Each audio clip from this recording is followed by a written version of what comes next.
తెలంగాణ రాష్ట్ర వ్యాప్తంగా ఎస్పీడీసీఎల్లో పనిచేస్తున్నటువంటి మీటర్ రీడింగ్ కార్మికులు ఎవరైతే ఉన్నారో మనందరినీ కొద్దిమంది సంఘాల నాయకులు యాజమాన్యం దగ్గర అమ్మకానికి పెట్టి మన హక్కులను కాలరాసే ప్రయత్నం చేస్తూ ఉన్నారు. నేను మీటర్ రీడింగ్ కార్మికులందరికీ కూడా చెప్తా ఉన్నా, ఈ సంఘాలను వదిలిపెట్టండి. ఈ అమ్ముడుపోయిన సంఘాలను వదిలిపెట్టి నికార్సైన బిడ్డలు, నికార్సైన మీటర్ రీడింగ్ కార్మికులు ఎవరైతే ఉన్నారో వాళ్ళందరి తరఫున పోరాడడానికి నేను సిద్ధంగా ఉన్నా.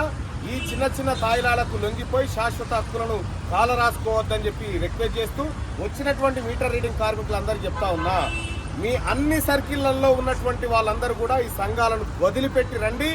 మీకు న్యాయం చేయించి మీరు కోరుకున్నటువంటి హక్కులను సాధించే దిశగా తీర్మానం మల్లన్న మీకోసం ఈ రోజు నుంచి పూర్తి స్థాయిలో ఉద్యమాన్ని భుజానికి ఎత్తుకుంటా ఉన్నాడు. మీరందరూ కూడా రండి అని చెప్పి నేను అందరూ కూడా తెలియజేస్తా ఉన్నాను. అలాగే యథావిధిగా గత కొన్ని రోజులుగా మనం ఏదైతే మీటర్ రీడింగ్ విధులను బహిష్కరించినామో మీరు దాన్ని కొనసాగించండి.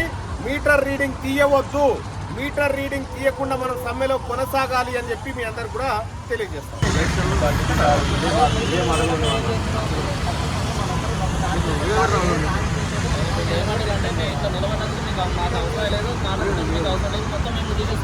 విషయం ఏంటంటే వాడు మనల్ని తీసేస్తున్నా, మనం వాడిని తీసేస్తామో నేను చూపిస్తాను.